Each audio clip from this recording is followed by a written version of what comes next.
All right, happy Sunday to you, which is probably Tuesday for you, but Sunday for me. Anyway, I'm here in the garage working on the Z06 all weekend of starting. I guess I started this probably Wednesday or Thursday, just working on little projects in the Corvette. All these little things I've had up above the counter here. Notice up top here, I've got one of the last pieces to go on the exterior, which is this pretty sick APR Performance rear valance splitter, whatever you want to call it, the section of the rear bumper. But today what I'm going to work on is another carbon fiber piece, just a little janky, what is this thing called? A Halltech carbon fiber intake system. From what I understood, now apparently I'm wrong, from the maybe couple of hours or maybe half an hour to an hour research, trying to figure out what intake to do. I wanted something carbon fiber, something nice to put on the car, and I think from what I can tell, these are the only guys that make it, but I'm sure somebody can cue me in on something else. But I'm $1,800 in, no email return, or there's no sending it back, so I'm stuck with it. Yeah, I've tried calling an email, and first I tried to call them just to reach out, just to kind of say, hey, I'm going to make a video of this stuff. I really don't want anything for free. If you want to, partner on this somehow, I'd like to get some info on the intake and get a little backstory on, their company and all of that. But in typical Corvette jank fashion, it came super dirty. Looked like it been sitting on the shelf for a long time. Apparently, I'm the only idiot who will spend $1,800 on a carbon fiber intake on a Corvette. So yeah, I've got this kind of janky thing. I almost punted it in the trash, but I figure I got it. Let's see how it fits. Let's put it on, and before I do that, I need to clean it up I need to clean it up quite a bit because this thing is a gosh darn mess. So what we'll do is just hit it with some eraser. Yeah, I mean, it just came in a nondescript box. Yeah, the finish is so bad.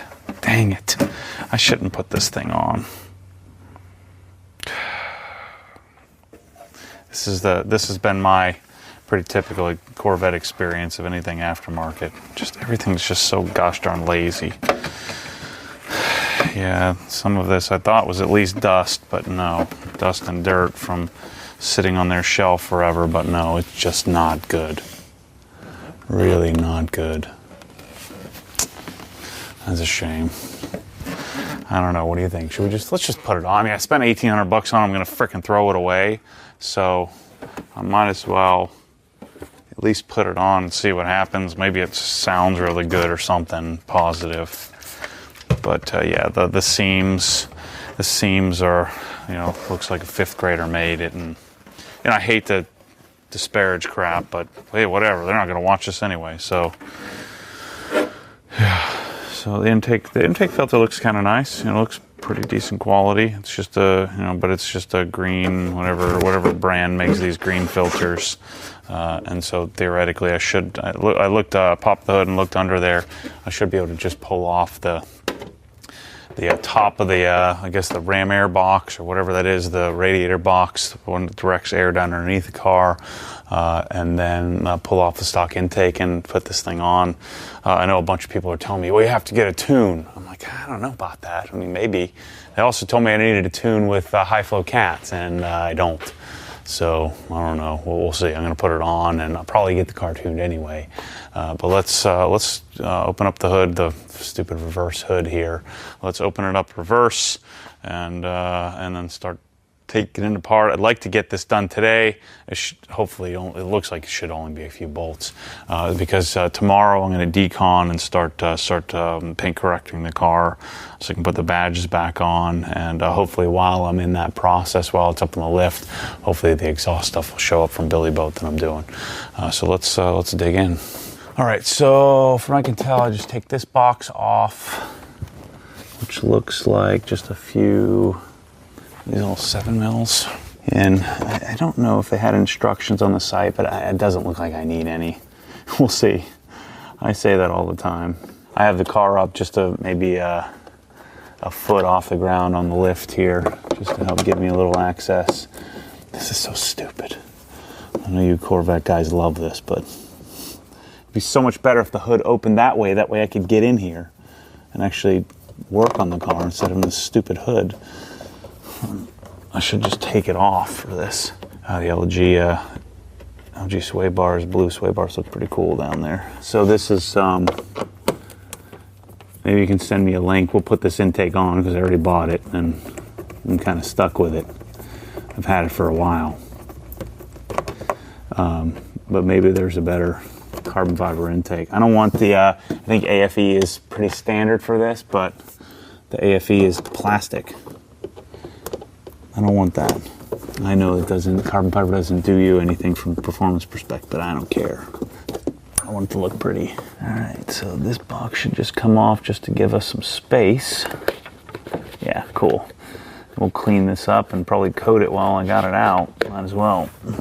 So this comes out, freeing up a lot of space. These things, I always mess these up. How do these work? I can never remember which way they go. I think you just push out, yeah. So just push the opposite way, just to line it up. And I think that's the only connection outside of the piece here that goes back on. All right, so let's see. Oh, the mass airflow sensor as well. I'm assuming it's a mass airflow sensor. Some sort of intake, maybe it's an intake temp sensor or something like that. I'm sure some Corvette lover will yell at me at what it is. Doesn't really matter. All right, so pull that aside. I think we can probably just leave this. Is this a coolant line? Yeah, it's like a coolant overflow. I don't know if there's any, doesn't seem like there's actually coolant in there, but I don't want to take that off if I can help it. All right, so 10 mil here. Let's loosen this clamp up first. Yeah, so I've said this in all the other videos, but people are questioning my sanity about why in the world would you waste all this time on a car that you don't like? I mean, and my comment to that is, one, I don't really know if I don't like it because I haven't really driven it enough yet. I like to get things set up before I make full assessment, but I'm pretty sure I don't like it. But mainly, you know, I bought this to experience it. I know that doesn't make sense to a lot of people, but this is the new me. I like to buy and try things now. Part of it is I get paid to do that. Is what I do for a living. I play with cars and chase products, and that's kind of what I do. So there's a financial benefit, I guess you could say, and then those of you who like to get cranky can, you know, use that against me, but whatever, I don't care. I'm playing with cool cars all day while you're yelling at me for doing so. But you know, I've said this in the beginning, I've had all these opinions of Corvettes, but I've never experienced one. So clearly there's a bit of bias here, and that I'm not super enthused about it. But you know, I think I've done this before, many times before, where I'll just own up to it. If I love it, I love it. I mean, why would I not admit it? I've changed my mind many times before. So we're going through the exercise of completing this project, and we can make an assessment in the future. That future is not going to be very distant for me. Yeah, I've noticed it's like I'm cheating on my wife with my mistress. That's what this Corvette is for me. So my poor GT3 is not even corrected or protected, and that's kind of my thing. So I think it's about time for me to get my crap together and get back to my roots. I would certainly, no question, rather be driving a GT3 RS, and so would every other person, even a Corvette lover. If you have the choice and you choose a Corvette over a GT3 RS, you've lost your mind. All right, let's see here. Do I have to take this piece apart in order to get this past the, or maybe just pop this free?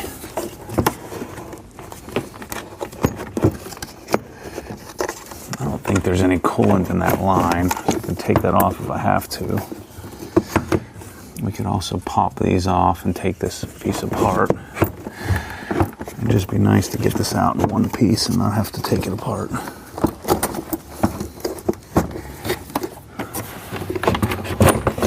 There we go. Slide this out.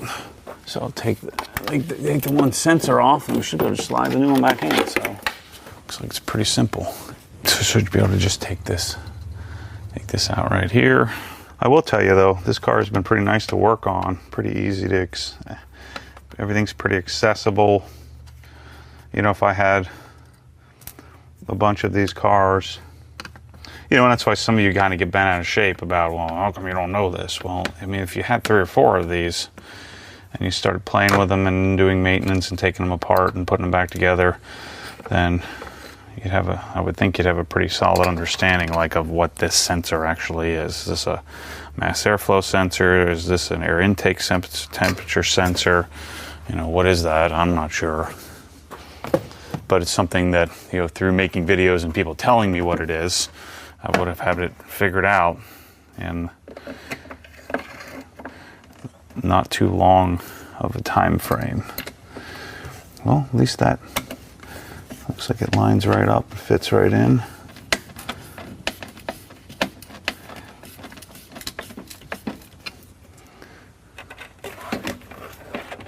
Don't speak too soon. Clearly, I don't think this is going to do a whole heck of a lot, but supposedly air intakes make a little bit of horsepower on these cars. I mean, we have a direct circle filter and direct tube versus all of this that's going on here. All right, so I think there may be a little bit of restriction. The box looks a little bit bigger versus this type of opening. So I don't know, we'll see. We'll find out when we drive it. Let's put it in. All right, just went and looked. I just wanted to see if I needed to reuse any of the little rubber pieces that go up against here, and I can't really tell, but I don't think so. And this intake looks nothing like the one in the pictures. That's for darn sure. The one I got looks like a frickin' hack job. It's frustrating.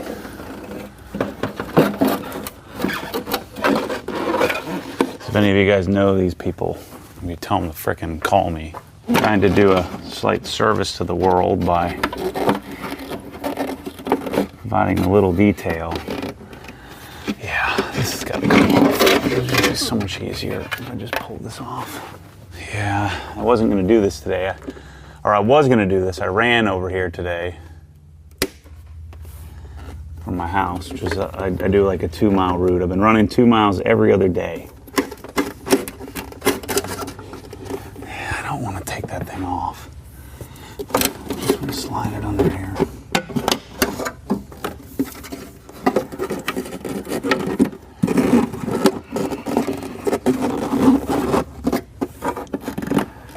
I don't think I'm going to have a choice.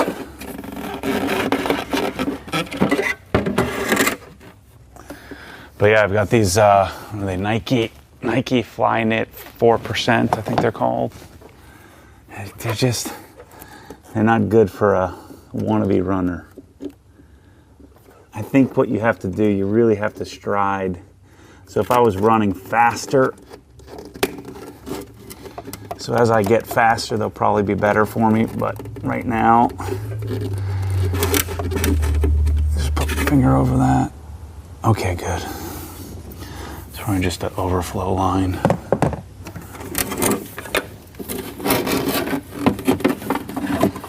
But yeah, they're super springy. Man, it doesn't feel good to run on them. Up here, $50. This thing doesn't fit for squat.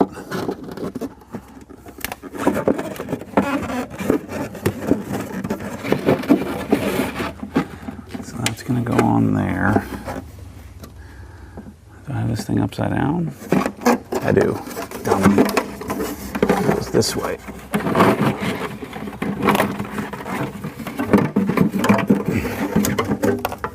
going to come up here and plug in right there somehow. Theoretically, probably comes around like that. That's going to have to come down underneath. Go look at the picture. Yeah, this thing does go. This will have to come down here. So this thing does go over top. It comes like this, I guess. So we'll somehow have to route that. Yeah, it says very clearly, no returns on carbon fiber products. Not even if they're janky. Do I have to turn this ground a little bit? Yeah, I think so. Loosen that up and turn that. 13 mil ground here. Can't turn it. So the back of the box needs to be more narrow.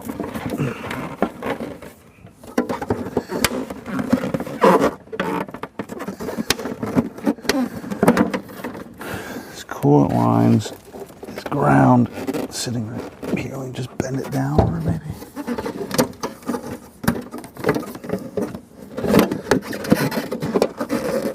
Oh, the other thing is, this thing, according to their dynos, oh shoot, I'm shooting coolant down the thing.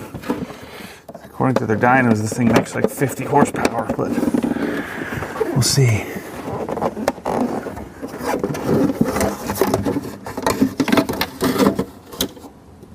So it's hitting, there's a ground wire right here, and then there's a coolant line that I'm kind of having to compress.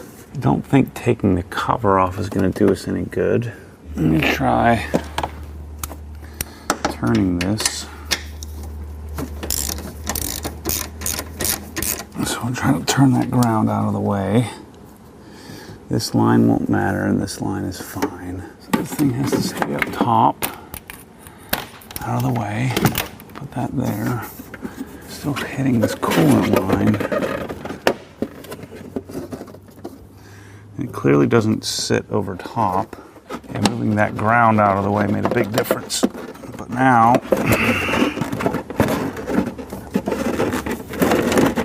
let's turn that in place. That coolant line is pinched in half. Let's see if I can see that in the photos. The two photos they have. Okay, I found a video. Now it's making a little bit more sense.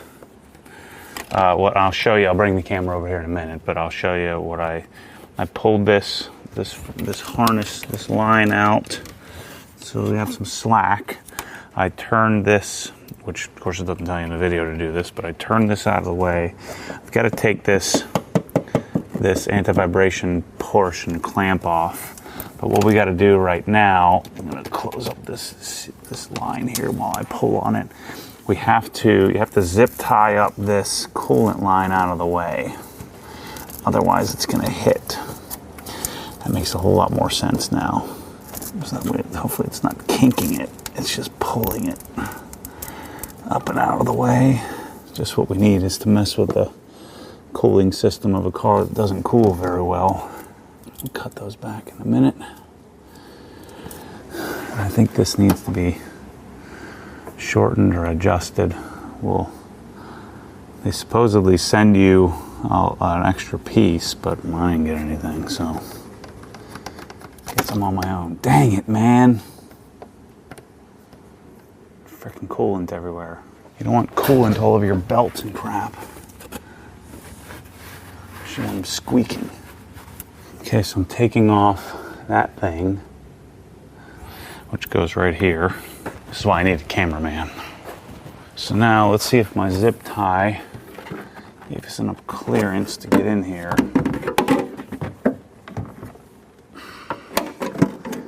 Combined with me moving the harness a bit.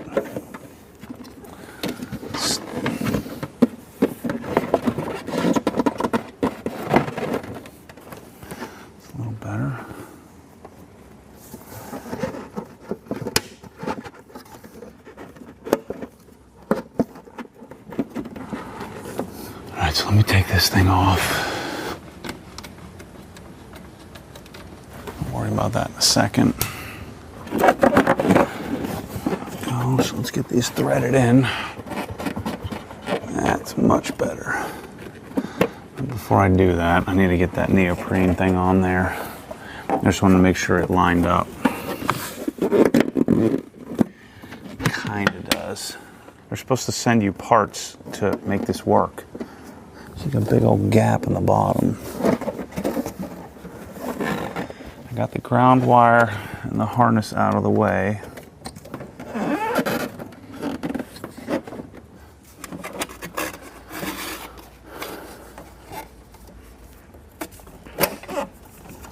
With this thing in the way. Sorry, this is a useless video because I'm not getting you any view of what the heck I'm doing here. So I'm gonna have to go get some coolant line stuff.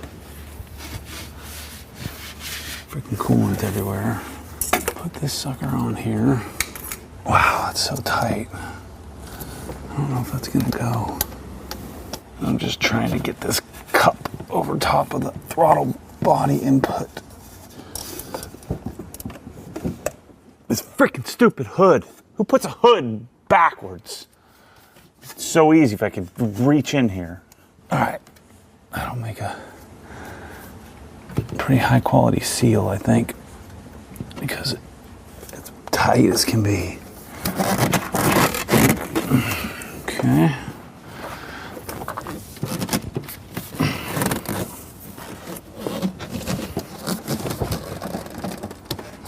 Sure would be nice if it wasn't a freaking hood in the way.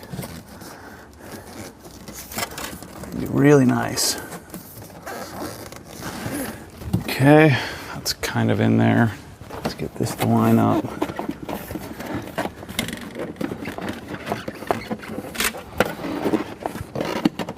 The green filter is hitting.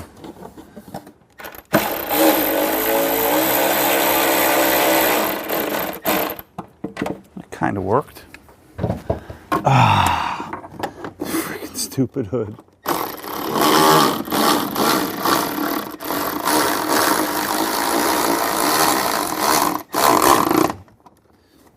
Okay. Just kind of pulled it in here, sort of. Fit not so good, but let's back it out a little bit. Just gonna leave it semi-loose there. I'm gonna make sure we've got enough where we're grabbing enough. Okay, that looks pretty good. I don't want to torque it, but I just want to get it so it at least sits here, and I can go around and adjust. Make sure everything's lining up. Well, it certainly looks a lot better being in the car, despite the fact that this is kind of janky and this whole thing's pulling apart.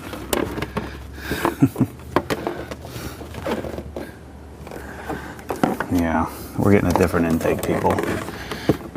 So we're loose here and loose there, but it's literally pulling it apart.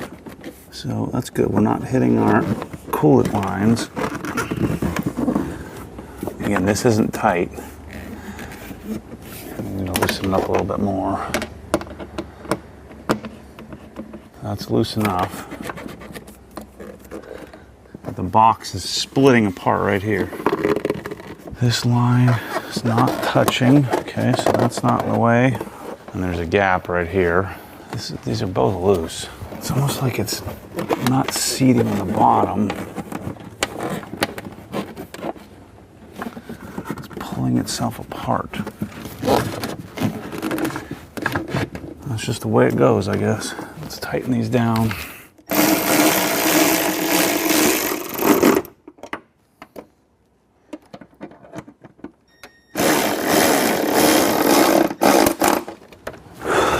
Yeah, I mean, that's about as much adjustment as we're going to get. And I put a lot of intakes on in my day. It's like splitting apart right there.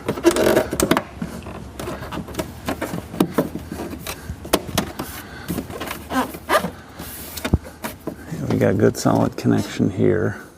Yeah, all right, I think I got it all figured out. Yeah, dude.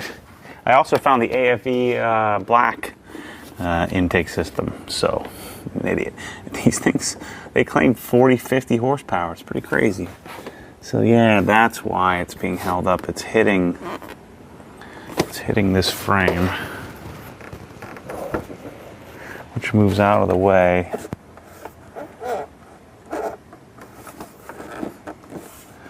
I bet you it would push further down now. It's supposed to hit that or contact that, or does contact that. It just touches it. Okay, so this is pretty simple. All I'll do is cut this. I'll cut this T back and move it back here, and then run a line underneath over to this. So we can fix that in a little bit. I'll have to go to the store. Let me tighten this down, and I think I can just cut this hose and redo it. I'm not sure if this is gonna work, but we'll cut it a little long. Maybe we can see if we can get this to come off. So I just cut this off. I just cut that off. I just took a razor blade, just snipped this back. And now the question is, am I gonna be able to ram this in here? Probably not. There's clearly some sort of tool for this. Yeah, I knew this would happen. So if I just heat this up here.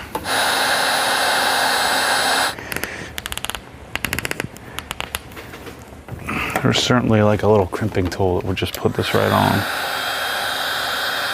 If it gets too hot,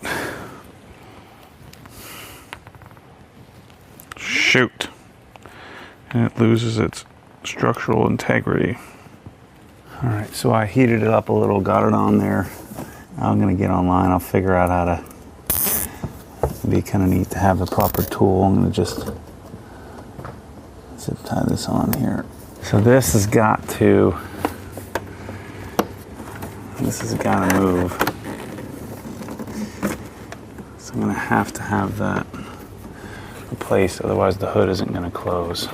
All right, so I'm gonna try to hold this monster camera and show you what the heck's going on here. So just ordered a press lock pipe fitter for that, to fix that, but that'll sit there for now.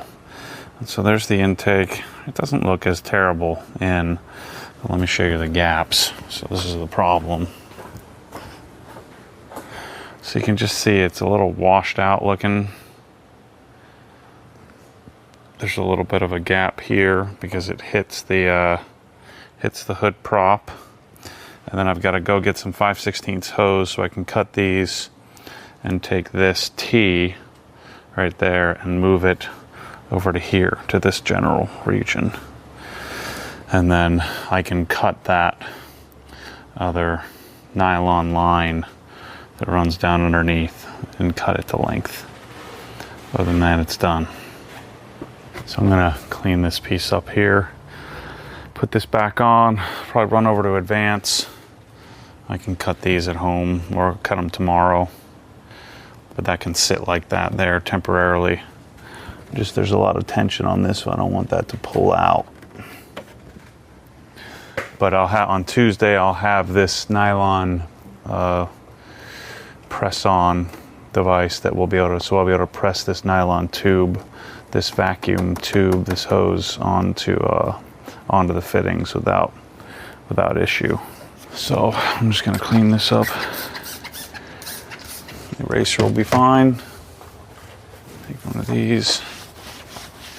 We'll hit this with some hyper dressing when we do the engine bay cleaning. I'll clean the bottom of the box too. So it's turned out okay. I don't like that little gap. There's just too much tension on the box, and I sat there and played with it for like another 30 minutes or so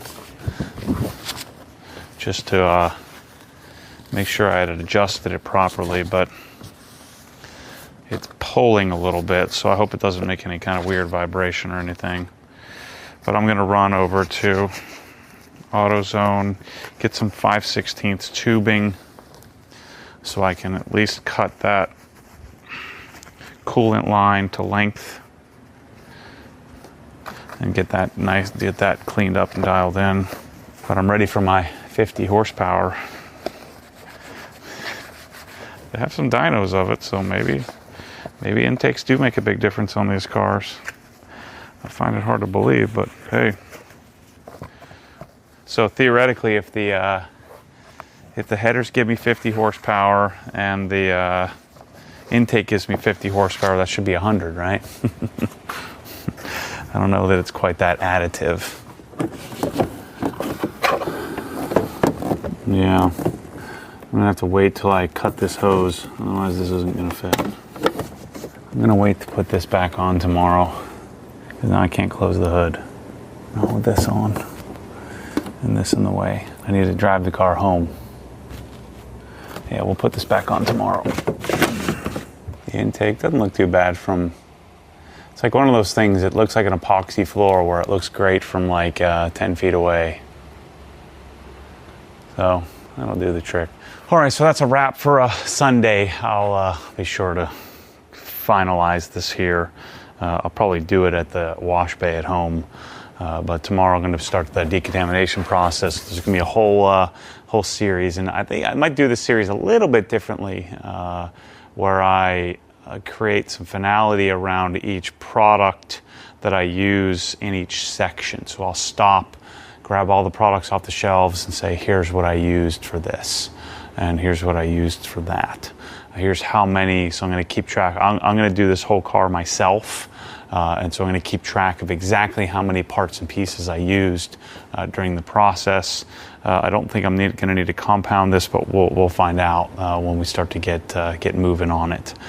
But the intake is, you know, it's okay. It turned out better than I thought. It looks okay in the car, but you know, it's not really my normal standard of quality. I should have realized that the freaking AFE makes one. I just don't want to spend another $1,500 on an intake. So, especially when no one's going to buy this one after I just talk so much trash on it. So, anyway, that's the Halltech intake. I'll give you some driving impressions when I get this thing all dialed in. I'll also let you know if we get a check engine light. I just don't see why we would. I mean, intake for intake. Of course, we're going to get some increased airflow, but I don't think you need a tune for an intake and catted mid-pipe, so we should be okay. I shouldn't have any check engine lights, but again, I'll let you know. Anyway, thanks for watching this cranky episode. You know, I get it. Those of you who haven't been here for a while, this is just, the idea here is that I'm making videos of me in my garage talking to you as if you were sitting on a stool next to me. And this is just how I speak. If you don't like that, then maybe you shouldn't watch. But I think, you know, some people get a kick out of my banter. But I'm just speaking what goes through my head. Whether that's good or bad, I'm not sure. But it seems to be working for me thus far. Anyway, Corvette's coming together, and another little project done. I got a few little tweaks to make to it to get it completed, and then we'll decide how it performs and we'll keep an eye on that. You know, that little crease. We'll keep an eye on that to see how that holds up. But for now, seems to be okay. So anyway, I'll catch you on the next one. As always, stay tuned for more crazy. Oh, and I promise you, these little projects, if I don't complete it completely, I'll wrap this stuff all up and the car will be completed. And I will finish all of these little projects like this intake. So I'm just done for today because I don't have the right equipment. So I wanted to wrap this video up and not hold on to it forever. I'd rather keep you up to date day in the life. So anyway, thanks for watching. Catch you on the next one.